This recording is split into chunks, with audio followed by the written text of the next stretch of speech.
Assalamu alaikum, rahmatullahi wa barakatuh, j'espère que vous allez tous très bien. Alors aujourd'hui, on se retrouve pour une nouvelle vidéo.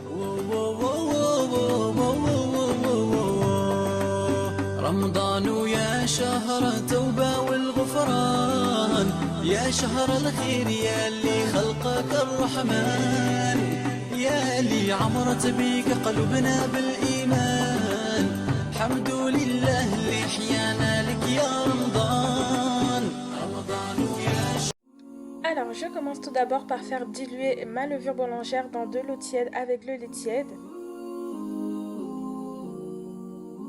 Alors une fois que c'est bien dilué, je vais rajouter le sucre et l'œuf.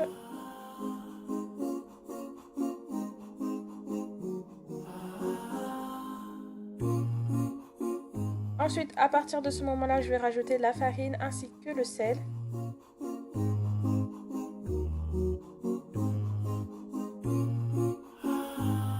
Et je vais commencer à pétrir ma pâte. Donc à partir de ce moment-là, moi j'ai rajouté de l'eau, mais je vous conseille de ne pas rajouter, ça sert à rien, parce que le beurre il est là pour ça, pour ramollir la pâte, pour faire en sorte que la pâte soit bien souple.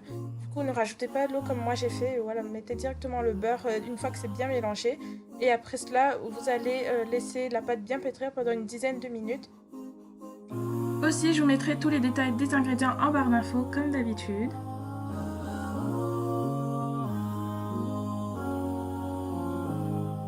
Alors une fois que ma pâte est bien pétrie, ce que je vais faire, je vais rajouter les morceaux de chocolat que j'ai coupés auparavant.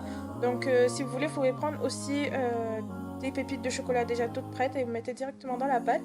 Et après je vais mélanger ça et dès que c'est terminé, je vais couvrir d'un papier sulfu et je vais laisser ça gonfler tranquillement pendant une demi-heure minimum.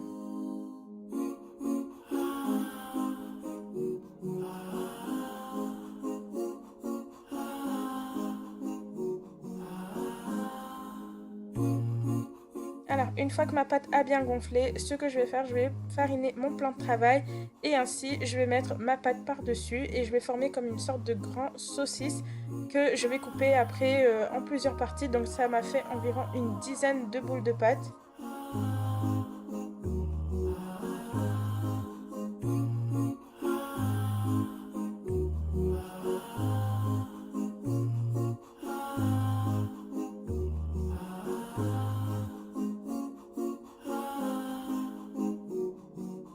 Donc je vais former des petits boules avec les parties que j'ai avec les pâtes.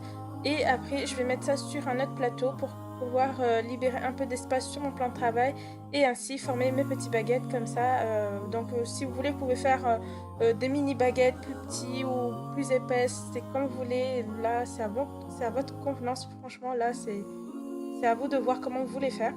Donc après avoir formé mes petites baguettes, ce que je vais faire, c'est que je vais former des petites entailles sur mes pains et après je vais badigeonner d'un œuf par-dessus.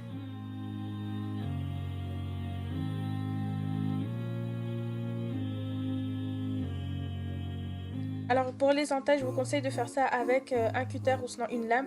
C'est à vous de voir. Avec le couteau, j'ai déjà essayé mais ça marche pas du tout. Et n'hésitez pas aussi à mettre vos astuces en commentaire, je suis preneur. Donc après avoir badigeonné le tout, ce que je vais faire, je vais laisser ma pâte encore une fois gonfler. Donc je vais couvrir avec un papier sulfu pour que ça n'assèche pas la pâte. Et une fois que ma pâte est bien gonflée, ce que je vais faire, je vais enfourner directement au four. Pas besoin de rebadigeonner, je vais enfourner directement à 200 degrés pendant une dizaine, quinzaine de minutes. Ça dépend vraiment de votre four. Mais si vous voulez, vous pouvez mettre aussi à 180 degrés. Là, c'est à votre convenance. Donc voilà le résultat, franchement c'était trop beau, machallah, j'ai trop aimé. Et voilà, c'est tout pour la vidéo, donc j'espère sincèrement que cette vidéo vous aura plu. En tout cas, n'hésitez pas à liker la vidéo si elle vous a plu, à vous abonner à ma chaîne si ce n'est pas déjà fait. Et moi je vous dis à la prochaine, Inch'Allah, pour une nouvelle vidéo. Assalamu alaikum.